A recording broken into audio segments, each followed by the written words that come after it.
பிடிச்சிருந்தா லைக் பண்ணுங்க, ஷேர் பண்ணுங்க. நம்ம சேனலை சப்ஸ்கிரைப் பண்ணுங்க. இந்த வீடியோ ஸ்கிப் பண்ணாம பாருங்க. அஸ்ஸலாமு அலைக்கும் வரஹ்மத்துல்லாஹி தஆலா வபரகாத்துஹு. ரப்பி ஷ்ரஹ் லி சத்ரி வயஸ்ஸிர் லி அம்ரி வஹ்லுல் உக்ததம் மின் லிசானி யஃப்கஹு கௌலி. அல்ஹம்துலில்லாஹி ரப்பில் ஆலமீன் வல் ஆகிபத்து லில் முத்தகீன். அஸ்ஸலாத்து வஸ்ஸலாமு அலா நபியினல் முர்சலீன் வ ஆலிஹி வ அஸ்ஹாபிஹி அஜ்மஈன். அம்மா பஅத். فقد قال الله تعالى في القرآن الكريم والفرقان المجيد بعد أعوذ بالله من الشيطان الرجيم بفضل بسم الله الرحمن الرحيم وليعفوا وليصفحوا ألا تحبون أن يغفر الله لكم والله غفور رحيم. صدق الله العلي العظيم. عن جرير بن عبد الله رضي الله تعالى عنه قال قال رسول الله صلى الله عليه وسلم من لا يرحم لا يرحم ومن لا يغفر لا يغفر له أو كما قال عليه الصلاة والسلام. அளவற்ற அருளாளன் நிகரற்ற அன்புடையோன் அல்லாஹ்விற்கு எல்லா புகழும். நம்முயிரது மேலான நமது தலைவர் ஹதரத் ரசூலுல்லாஹி ஸல்லல்லாஹு அலைஹி வஸல்லம் அவர்கள் மீதும் அவர்களை பின்பற்றிய சத்திய சஹாபாக்கள், நாதாக்கள், ஷுஹதாக்கள், முழு உலக முஸ்லீமான ஆண்கள், பெண்கள், குறிப்பாக இந்த ஜும்மாவுடைய அவையில் ஒன்று கூடியிருக்கின்ற நம் அனைவர் மீதும் ரப்புல் ஆலமீன் அல்லாஹு தாலாவுடைய சாந்தியும் சமாதானமும் என்றும் என்றென்றும் நின்று நிலவட்டுமாக. ஆமீன். கண்ணியமான சகோதர பெருமக்களே, அல்லாஹும் அல்லாஹுடைய ரசூலும் மனித குலத்துடைய வெற்றிக்காக வேண்டி நிறைய வழிகாட்டுதல்களை வழங்கியிருக்கிறார்கள். இஸ்லாம் என்பது ஒரு வரையறுக்கப்பட்ட, ஒரு முழுமைப்படுத்தப்பட்ட மார்க்கமாக இருக்கிறது. இஸ்லாமிய அடிப்படையில் ஒருவன் தன்னுடைய வாழ்க்கையை அமைத்து கொண்டால் அவன் இவ்வுலகிலும் வெற்றி பெற முடியும், மறுமையிலும் வெற்றி பெற முடியும். அந்த அடிப்படையில் தான் அல்லாஹு தாலா இந்த இஸ்லாமிய மார்க்கத்தை வடிவமைத்திருக்கிறான். இப்போ அந்த அடிப்படையில் குர்ஆனும் பெருமானார் ஸல்லல்லாஹு அலைஹி வஸல்லம் அவர்களும் நமக்கான சில பண்புகளை வரையறுத்து கொடுக்கிறார்கள்.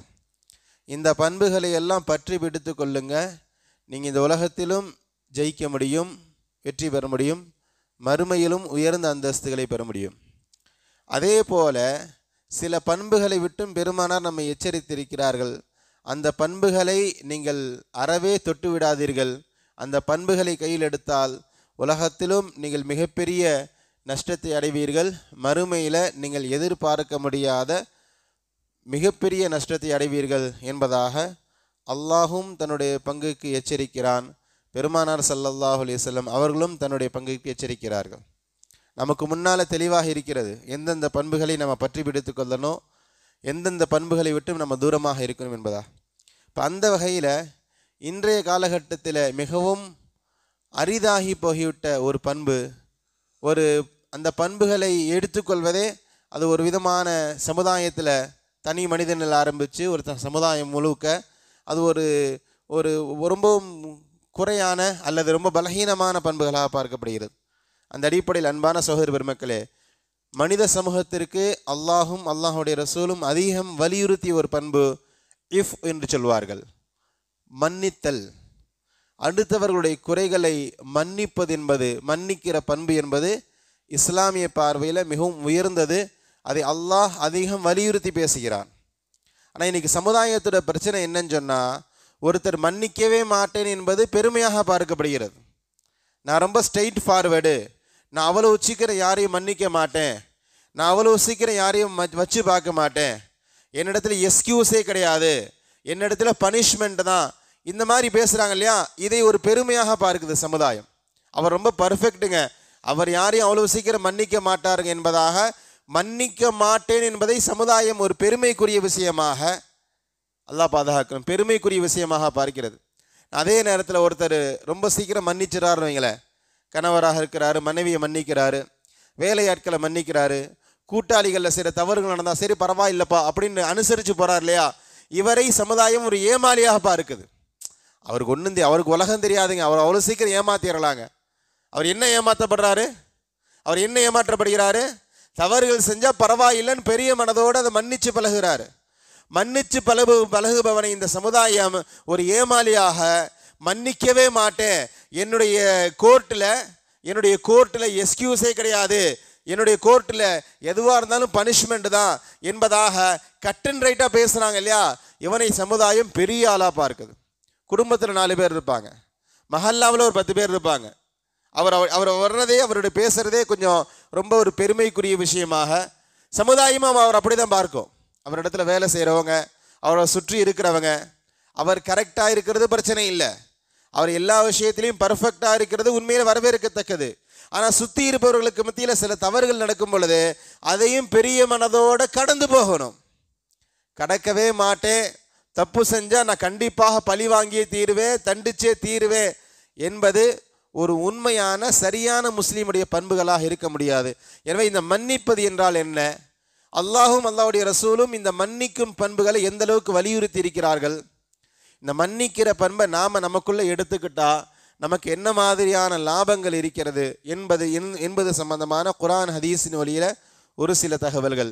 அன்பான சகோதர பெருமக்களே, மன்னிக்கிறது நபிமார்களுடைய பண்பு. நீங்கள் வரலாறு முழுக்க பார்க்கலாம், பெரும்பாலான நபிமார்கள், இன்னும் சொல்லப்போனால் 100க்கு 100 நபிமார்கள் பெரும்பாலான சமயங்களிலே சமூகத்தில் நோவினை ஏற்படும் பொழுது மன்னித்து பழகியதாகத்தான் வரலாறுகள் இருக்கிறது. பெரும்பாலான நபிமார்கள் மன்னித்து இருக்கிறார்கள். பெருமானாருடைய ஒரு ஹதீஸ், புகாரி ஷரீஃபுடைய 3477வது ஹதீஸ், அப்துல்லா ரலியல்லாஹு தஆலா அறிவிக்கிறாங்க. பெருமானார் அறிவிக்கிறாங்க, யஹ்கி நபிய்யனா மினல் அன்பியா, எல்லா நபிமார்களை பற்றியும் பெருமானார் ஒரு வார்த்தை இப்படி சொல்லுவாங்க. இந்த ஹதீஸ் புகாரி ஷெரீஃபில் இருக்கு. ரசூலுல்லாவுடைய இந்த வார்த்தையை ஹஸரத் அப்துல்லா ரலியல்லாஹு தஆலா அறிவிக்கிறாங்க. என்ன செய்தி? லரபஹு கௌமுன் ஃபஅதுமௌஹு, எல்லா நபிமார்களுமே சிரமப்படுத்தப்பட்டிருக்கிறார்கள், அடிக்கப்பட்டிருக்கிறார்கள். லரபன் சொன்னால் அடிபட்டு இருக்கிறாங்கன்னு அர்த்தம். சும்மா திட்டுறது இல்லை, அவர் காதில் உள்ள மாதிரி பேசுறது இல்லை. லரபன்னா நேரடியாகவே அடிப்பது. பெருமானார் தாயிஃபில் அடிபட்டது போன்று எல்லா நபிமார்களும் அடிபட்டிருக்கிறார்கள். ஃபஅதுமௌஹு, இரத்த காயம் ஏற்படுத்தப்பட்டு இருக்கிறது நபிமார்களுக்கெல்லாம். அதுமான்னு சொன்னால் ரத்தம் வலிஞ்சு ஓடுறதுக்கு ரத்தம் ஓட்ட அதுமான்னு சொல்லும். அந்த நம்ம சமுதாய மக்கள் நபிமார்களை அடித்து இருக்கிறார்கள், இரத்தத்தை ஓட்டி இருக்கிறார்கள். பெருமானார் அந்த நபிமார்களை பற்றி சொல்றாங்க, வஹுவ யம்ஸஹுத்தம அன் வஜீஹி, வரக்கூடிய வலியக்கூடிய இரத்தங்களை துடைத்து விட்டு நபிமார்களுடைய துவா எப்படி இருக்கும் தெரியுமா? யகூலு, நபிமார்கள் இப்படி துவா செய்வார்கள். புகாரி ஷெரீஃபில் இந்த ஹதீஸ் தெளிவாக இருக்கு. அந்த நபி என்னால துவா செய்வாங்கன்ட்டு, ரப்பி குஃபிர்லி கௌமி, யா அல்லாஹ் என்னுடைய இந்த சமுதாயத்தை மன்னிச்சிரு, ஃபஇன்னஹும் லா யஅலமூன், அவர்கள் தெரியாம பண்றாங்க, அவர்களுக்கு போதிய அறிவு இல்லை, நான் நபி என்று சரியான அறிவு அவர்களுக்கு தெரியல, அதனால என்னை காயப்படுத்துறாங்க என்பதனால நீ அவர்களை தண்டிச்சிடாத, யா அல்லாஹ் என்னுடைய இந்த சமுதாயத்தை மன்னிச்சிரு என்பதாக நபிமார்கள் துவா செய்திருக்கிறார்கள் என்பதாக பெருமானார் ஸல்லல்லாஹு அலைஹி வஸல்லம் இந்த ஹதீஸில் அறிவிக்கிறாங்க. வரலாறு முழுக்க பார்க்கலாம், பெரும்பாலான நபிமார்கள் நோவினைப்படுத்தப்பட்ட பொழுது எடுத்த எடுப்பிலே யா அல்லாஹ் இவர்கள் அழிச்சிரு, இவர்கள் நேர்வழி பெற மாட்டார்கள் என்று துவா செய்ததாக வரலாறுகள் கிடையாது. இதற்கு மிகப்பெரிய ஆதாரம் பெருமானார் ஸல்லல்லாஹு அலைஹி வஸல்லம் அவர்களுடைய வாழ்க்கையில் ஏராளமாக இருக்கிறது இல்லையா? புகாரி ஷெரீஃபில் 3231வது ஹதீஸ். இந்த ஹதீஸில் 2 பேர் பேசிக்கிறாங்க. ஒருத்தர் ஆயிஷா அம்மா, இன்னொருத்தர் ரசூலுல்லாஹ். ஒரு சந்தர்ப்பத்தில் 2 பேரும் பேசும்பொழுது ஆயிஷா அம்மா கேட்குறாங்க, யா ரசூலுல்லாஹ், நீங்கள் வாழ்க்கையில் பத்ரில் காயப்படுத்துறீங்களே, பத்ரில் ரொம்ப ஒரு மோசமான சூழ்நிலை உங்களுக்கு ஏற்பட்டது இல்லையா? நீங்கள் வஃபாத் ஆகிட்டீங்கன்னு சொல்லி அவதூறு பரப்பப்பட்டது, இன்னொரு பக்கம் உங்களுடைய பற்கள் ஷஹீதானது, உங்களுடைய முகம் காயப்படுத்தப்பட்டது, இதையெல்லாம் சொல்லிட்டு ரசூலுல்லாஹ்விட்ட ஆயிஷா அம்மா கேட்குறாங்க, யா ரசூலுல்லாஹ், உஹது பத்ர் இல்லை, உஹதை விட நெருக்கடியான ஒரு நாள் உங்களுக்கு வந்திருக்கிறதா என்பதாக உஹதை சம்பந்தப்படுத்தி உஹதை விட கடுமையான நாள் உங்களுக்கு வந்திருக்கிறதா என்பதாக பெருமானார் இடத்துல கேட்கிறாங்க ஆயிஷா அம்மா. ரசூலுல்லாஹ் சொல்றாங்க, ஆமாம் ஆயிஷா, உஹதுக்கு முன்பே உஹதை விட நான் வாழ்க்கையில் சந்திச்சதில் ஆக கடுமையான நாள் அதுதான் என்பதாக சொல்லி ரசூலுல்லாஹ் ஒரு நீண்ட வரலாறு சொல்கிறாங்க. நேரத்தை கருதி சுருக்கமான முக்கியமான சில வார்த்தைகள் மட்டும் சொல்லுவேன். ரசூலுல்லாஹ் தாயிஃப்க்கு போனதை பற்றி பேசினாங்க. மக்காவில் சரியான வரவேற்பு இல்லாத போது நான் தாயிஃபுக்கு போனேன், தாயிஃபுடைய தலைவர்களிடத்தெல்லாம் பேசினேன்.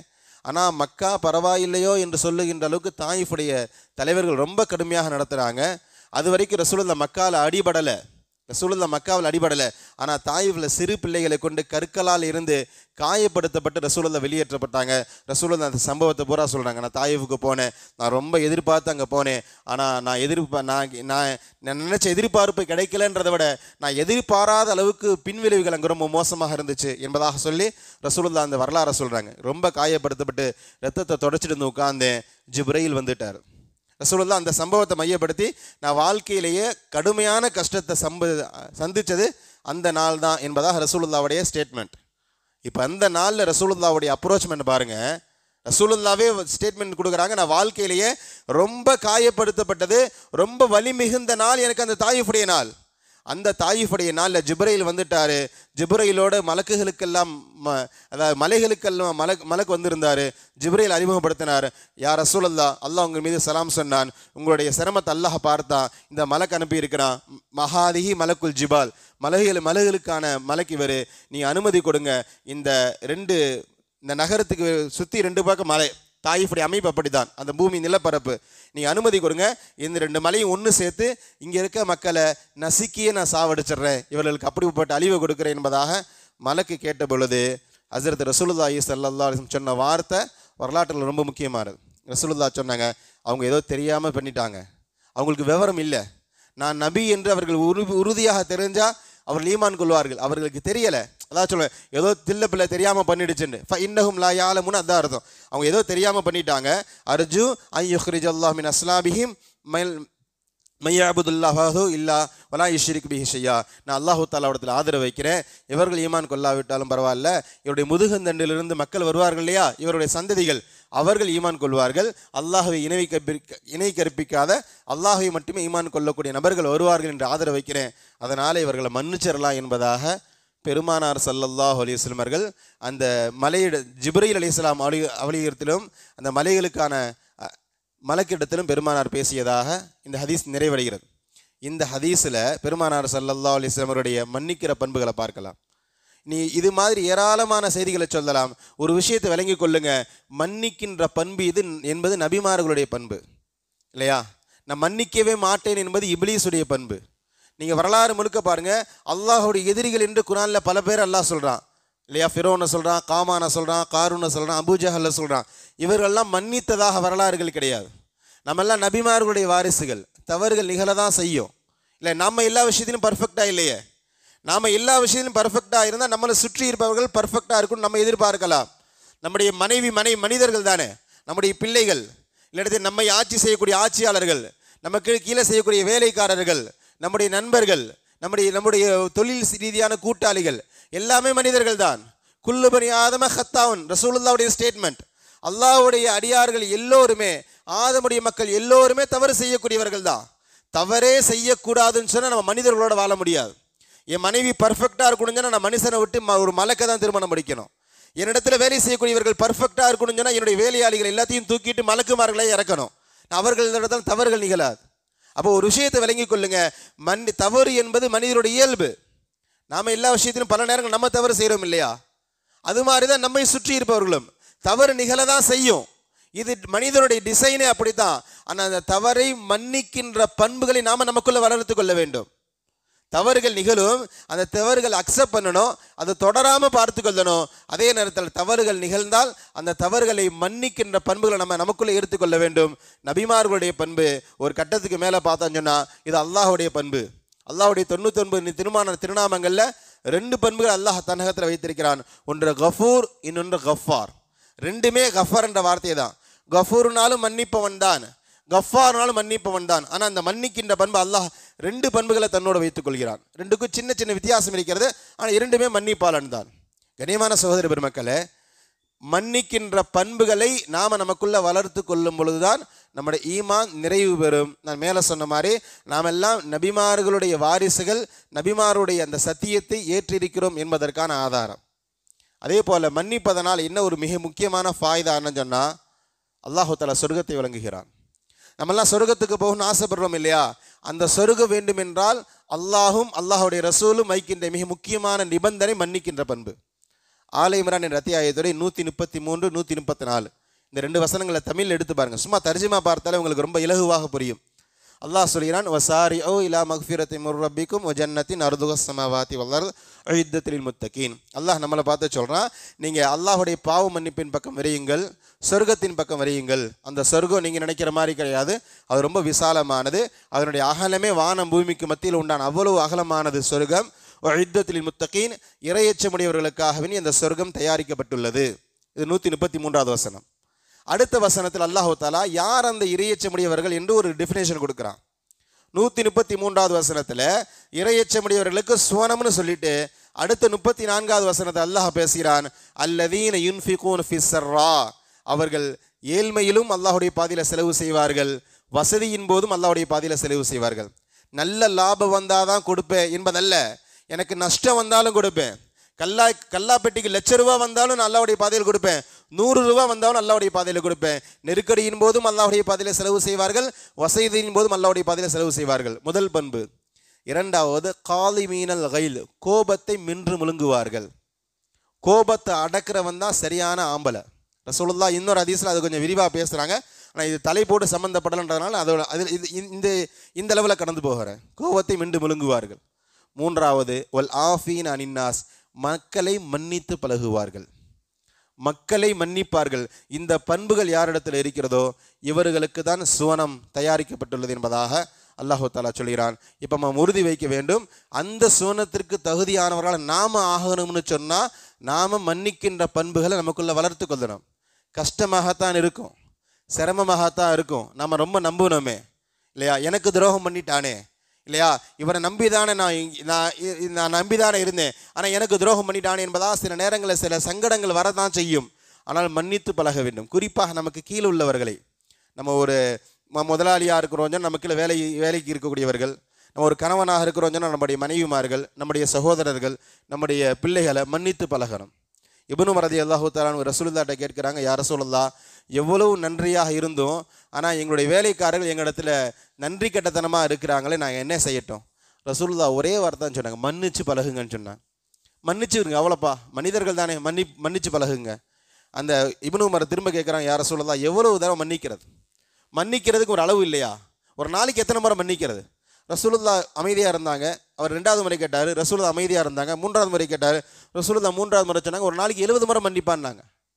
ஒரு நாளைக்கு 2 தடவை 3 முறை இல்லை, 70 முறை தப்பு தெரிஞ்சாலும் நீ மன்னிச்சு பழகு என்பதாக பெருமானார் ஸல்லல்லாஹு அலைஹி வஸல்லம் அவர்கள் ஹதரத் இப்னு உமர் ரலியல்லாஹு தஆலா இடத்துல சொன்னார்கள். அதனால் முடிந்தளவு மன்னிக்கின்ற பண்புகளை நமக்குள்ள நம்ம ஏற்றுக்கிட்டோம் என்றால் அல்ஹம்துலில்லாஹ், நம்ம உலகத்தில் மிகப்பெரிய வெற்றி பெற முடியும்.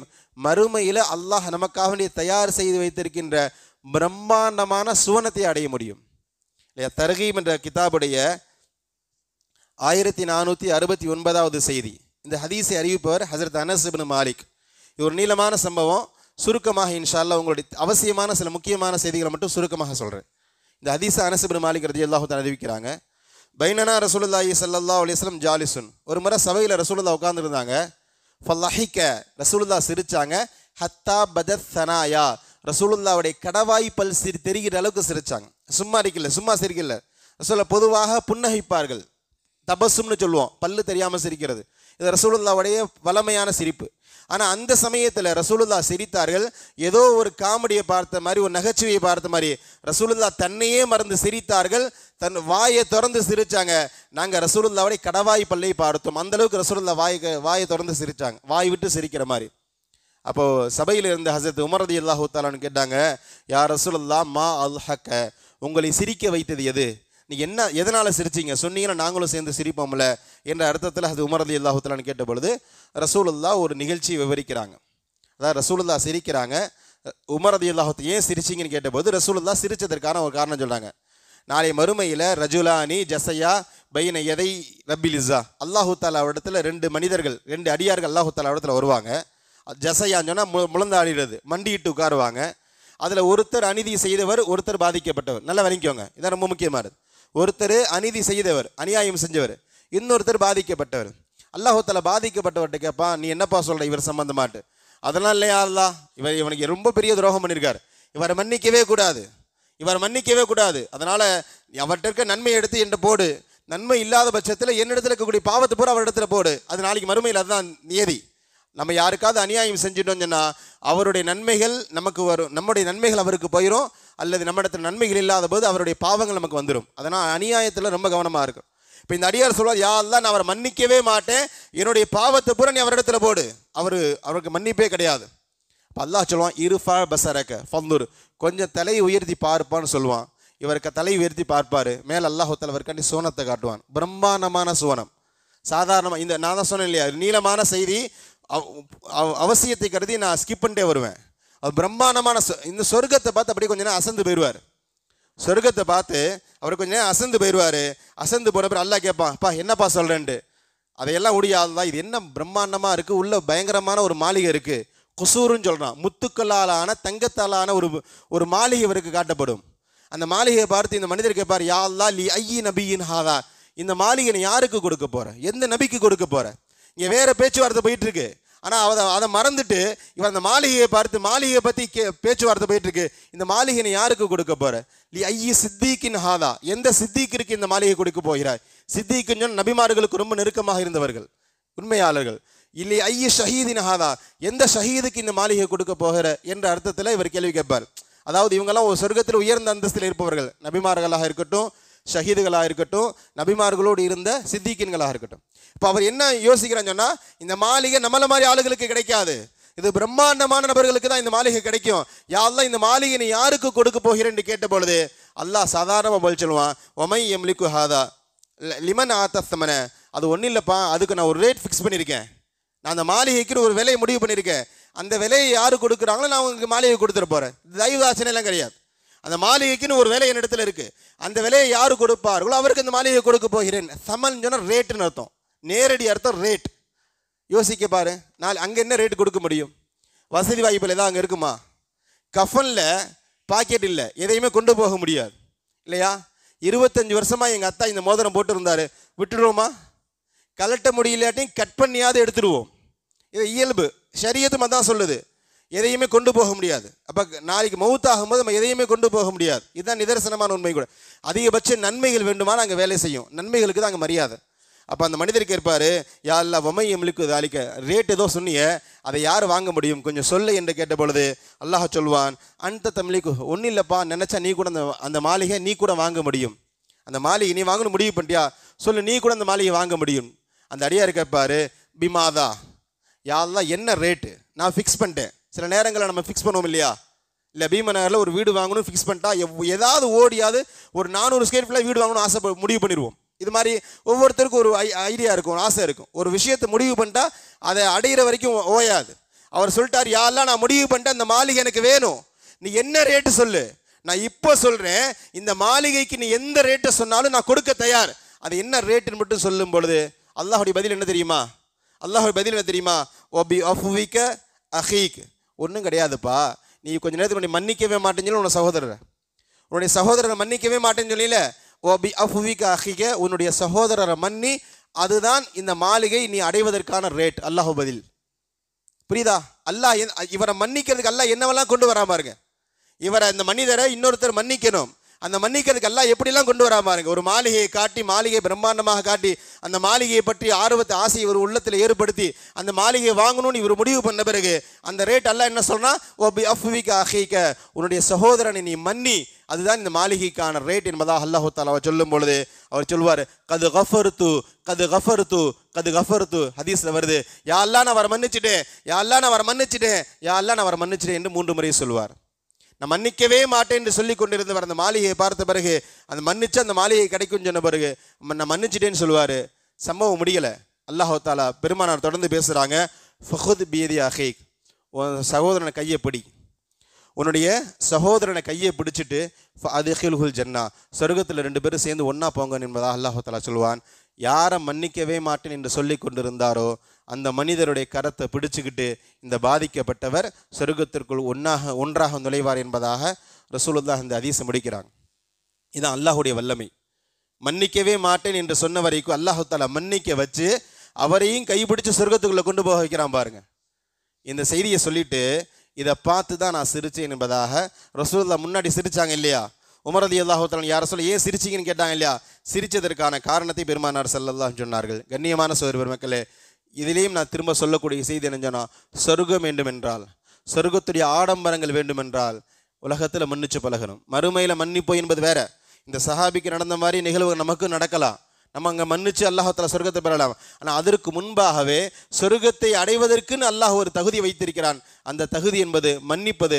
நாம் மன்னித்து பழகினோம் என்றால் நம் முன்னாடி சொன்ன மாதிரி அல்லாஹு தாலா பிரம்மாண்டமாக தயார் செய்து வைத்திருக்கின்ற சொர்க்கத்திற்கு தகுதியானவன் நம்ம ஆக முடியும். மன்னிக்கிற பண்பு என்பது அல்லாஹு தாலாவிடத்தில் நமக்கு சொர்க்கத்தை பெற்றுத்தரும். இரண்டாவது, மன்னிப்பதன் மூலமாக அல்லாஹ் நமக்கு கிடைக்கின்ற மிகப்பெரிய அருள் என்னவென்றால் அல்லாஹுடைய மன்னிப்பு கிடைக்கும் இல்லையா? ஒரு விஷயத்தை தெளிவாக விளங்கிக்கொள்ளுங்க. அல்லாஹ் உங்களை மன்னிக்க வேண்டும் என்றால் நீங்கள் மன்னித்து பழகுங்க. நான் இறுக்கமாக இருப்பேன், நான் யாரையும் மன்னிக்க மாட்டேன், என்னிடத்துல எல்லாமே பர்ஃபெக்டாக இருக்கும்னு நீங்கள் முடிவு பண்ணிட்டா, நீங்கள் இருந்தீங்கன்னா முடிவு செய்து கொள்ளுங்க, அல்லாஹ் உங்கள்கிட்ட அப்படி தான் இருக்க போகிறான். நான் யாருக்கும் மன்னிக்க மாட்டேன், என்னிடத்துல எக்ஸ்கியூஸே கிடையாது, என்னிடத்துல எல்லாமே பனிஷ்மெண்ட் தான். அதாவது இதுக்கு நிறைய விளக்கம் சொல்லி இது மாதிரி ஒரு மைண்ட் செட்டில் நாம் இருந்தோம்னு சொல்லலாம். நாம் போய் அல்லாஹ்விடத்தில் நிற்கும் போதும் நாம் என்ன மனநிலையில் இருந்தோமோ இன்ஷா அல்லாஹ் அல்லாஹ் அந்த மனநிலையில் இருப்பான் இல்லையா? ஜாமியு சையருடைய 6599வது செய்தி, ஜரீர் பின் அப்துல்லா ரலியல்லாஹு தஆலா அறிவிக்கிறாங்க. நம்ம பலமுறை கேள்விப்பட்ட செய்தி தான். மல்லா யர்ஹம் லா யுர்ஹம். யார் இரக்கம் காட்டவில்லையோ அவர்கள் மீது இரக்கம் காட்டப்பட மாட்டாது. யார் இரக்கம் காட்டவில்லையோ அவர்கள் மீது இரக்கம் காட்டப்பட மாட்டாது.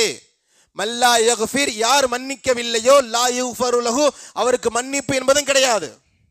துன்யாவில் நான் யாரையும் மன்னிக்க மாட்டேன்னு முடிவு செஞ்சுட்டா, அந்த கொள்கையில் இருந்தா நீங்க முடிவு செய்து கொள்ளுங்க, நான் அல்லாஹ்விட்ட யா அல்லாஹ் என்ன மன்னின்னு கேட்கவே மாட்டேன். அதான் அர்த்தம். நான் யாரையும் மன்னிக்க மாட்டேன்னு சொன்னா என்ன முடிவுக்கு வந்துடணும்? நான் அல்லாஹ் தஆலாவிடத்தில் மன்னிப்பை பெறுகின்ற தகுதியை இழந்து விட்டேன். யா அல்லாஹ் என்ன மன்னின்ற தகுதியே கிடையாது அவருக்கு. அல்லாஹ் மன்னிக்கவே மாட்டான். இது எப்படி சாத்தியம்? இந்த வியாக்கியானம்லாம் இங்கே இருக்கக்கூடாது.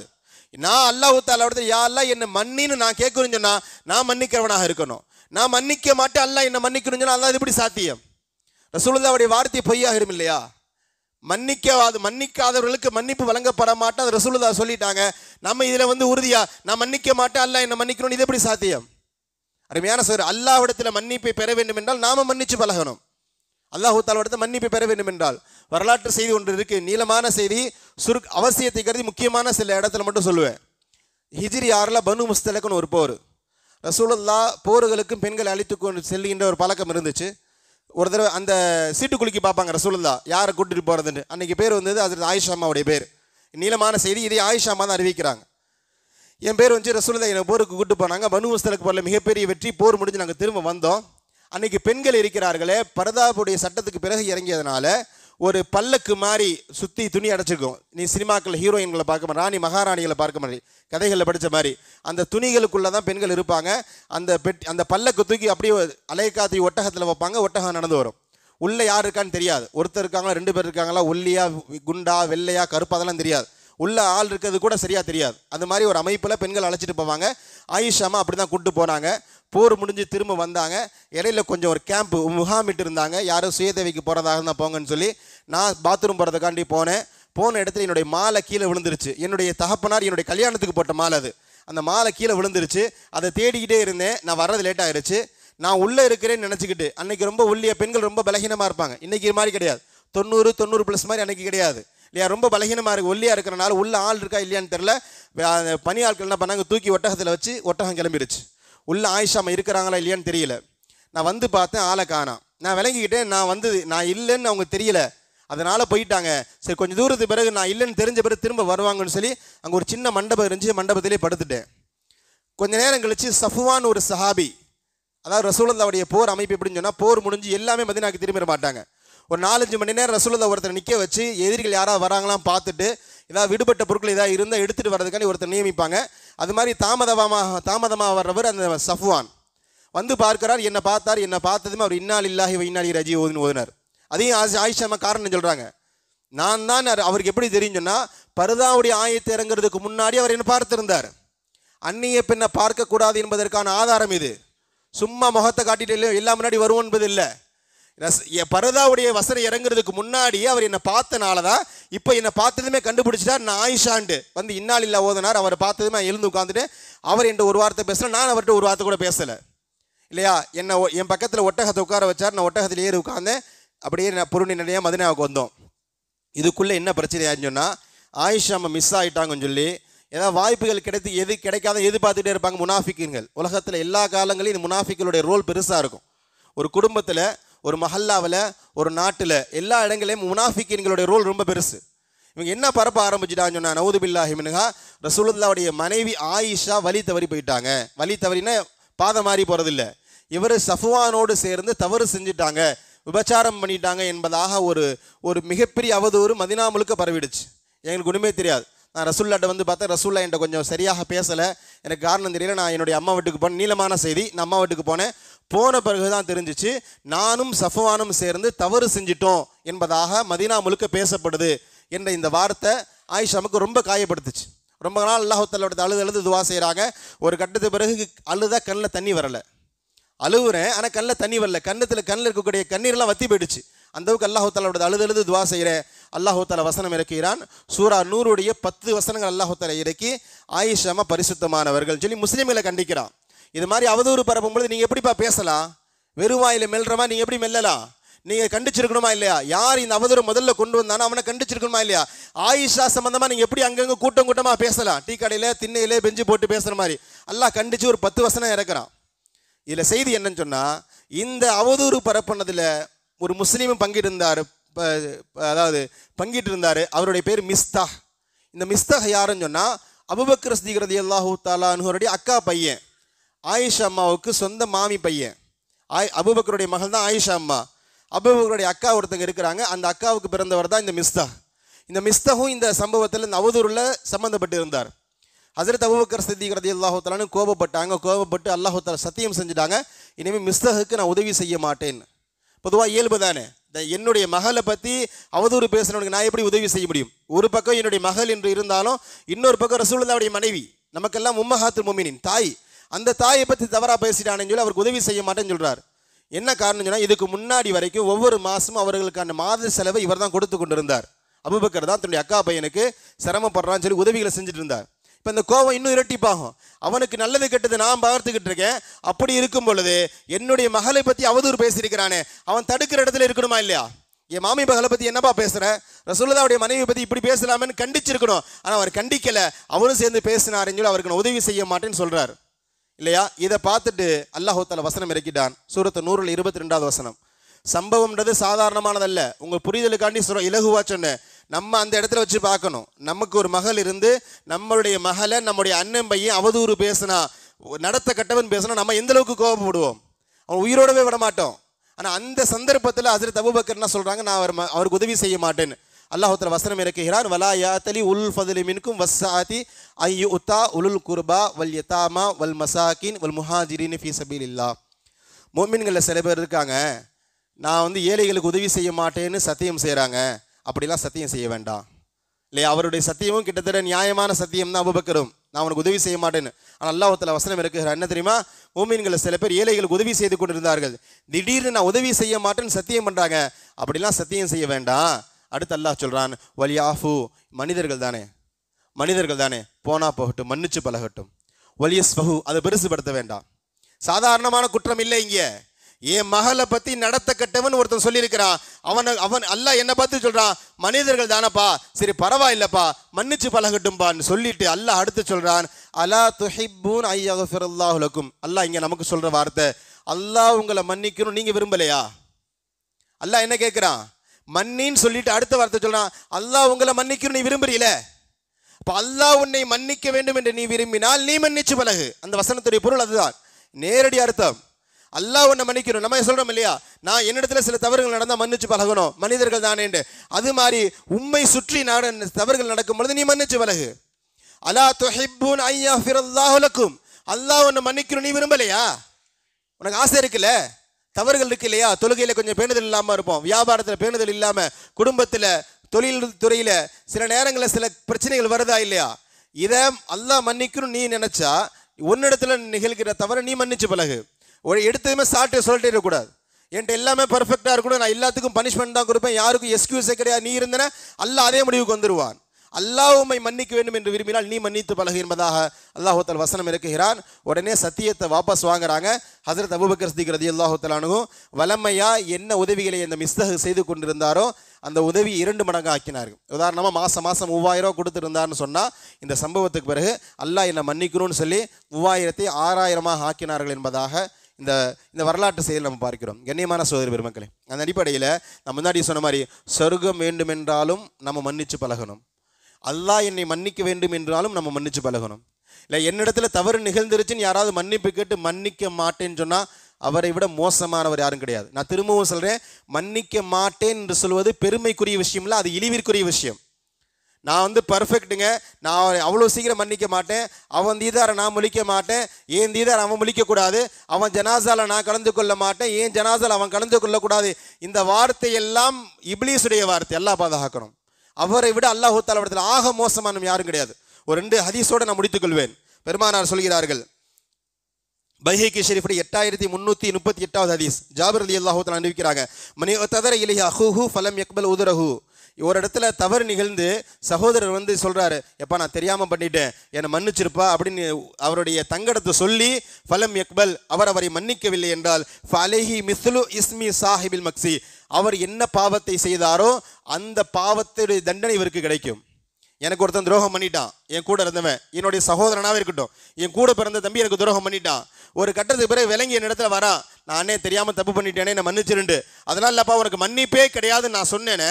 ரசூலுல்லாஹ் என்ன சொல்கிறாங்க, அவன் என்ன துரோகத்தை பண்ணானோ அந்த குற்றம் எனக்கும் எழுதப்படும்.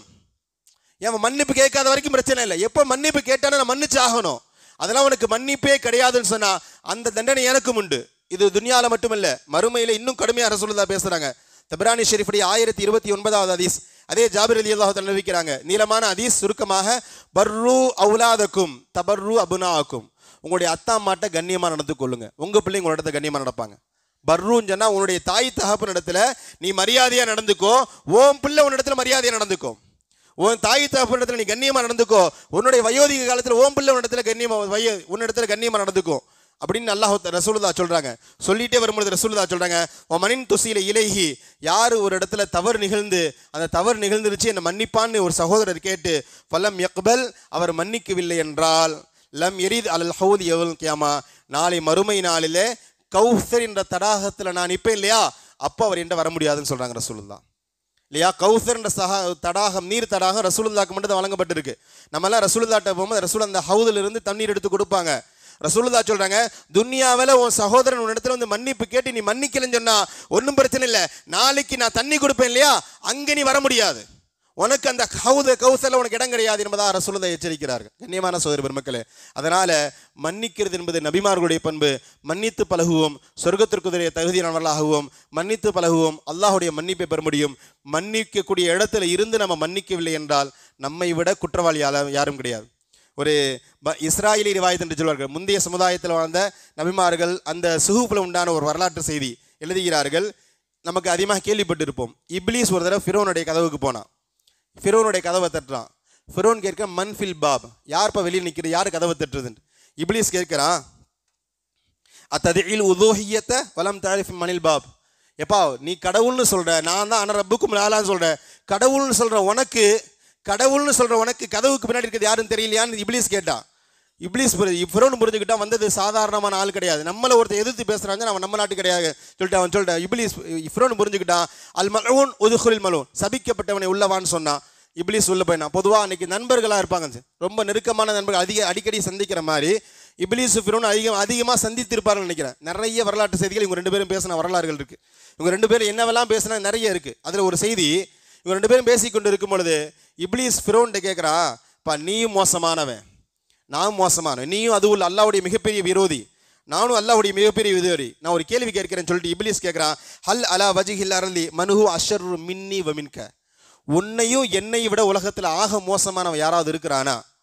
நீயும் 1 நம்பர் அயோக்கியன், நானும் கிட்டத்தட்ட உனக்கு எந்த விதத்து குறைவில்லை, நானும் பெரிய அயோக்கியன் தான், நம்மளை விட அயோக்கிய பை உலகத்தில் இருக்கிறானான்னு கேட்ட பொழுது இப்லீஸ் ஃபிரோனுக்கு தெரியல. வமன் தாக்க, யாருன்னு கேட்கிறான். இப்லீஸ் சொன்ன வார்த்தை, கால மையஅதி இலைஹி அஹூஹு, யார் தெரியுமா, ஒரு இடத்துல அவருடைய சகோதரர் வந்து இது மாதிரி தவறுகள் நடந்துருச்சு, மூத்ததிரன் ஒரு கை செய்தப்பட்டு ஏதோ தப்பு நடந்துருச்சுப்பா, என்னை மன்னிச்சிருப்பான்னு அவர் மன்னிப்பு கேட்டு ஃபலா யக்பலுல் இஅ்திதாரஹும், உன்னை நான் மன்னிக்கவே மாட்டேன், நீ செஞ்சது சாதாரணமானதல்ல, நீ பண்ண துரோகத்திற்கு ஒரு மன்னிப்பே கிடையாது, 7 ஜென்மத்துக்கு ஒரு மன்னிப்பு கிடையாதுன்னு சொல்லி இந்த வசனம் பேசுறான் இல்லையா, இவன் தான் உன்னை விட மோசமானவன், என்னை விட மோசமானவன் என்பதாக இப்லீஸ் சொன்னதாக அந்த வரலாற்று செய்தியில் சொல்லப்படுகிறது. கண்ணியமான சகோதர பெருமக்களே, அந்த அடிப்படையில் ஒரே வார்த்தையோடு நான் முடித்துக்கொள்வேன். மன்னிக்கின்ற பண்பு ரப்புடைய பண்பு, மன்னிக்கின்ற பண்பு நபிமார்களுடைய பண்பு, மன்னிக்கவே மாட்டேன் என்கின்ற இந்த பழிவாங்குகின்ற தண்டித்தே தீர்வன் என்கின்ற இந்த பண்பு என்பது அல்லாஹ் பாதுகாக்கணும், அல்லாஹுடைய எதிரிகளுடைய இப்லீஸுடைய பண்பு. எனவே அதிலிருந்து நம்ம முழுமையாக ஒதுங்கி இருந்து முடிந்தளவு நாம மன்னித்து பழகுவோம், அல்லாஹு தஆலாவுடைய மன்னிப்பை பெறுவோம். அந்த நல்ல நசீபை ரப்புல் ஆலமீன் நம் அனைவருக்கும் தந்து நல்லொரு புரிவானாக. வாஹிரு தஅவானா அல்ஹம்துலில்லாஹி ரப்பில் ஆலமீன். அஸ்ஸலாமு அலைக்கும் வரஹ்மத்துல்லாஹி.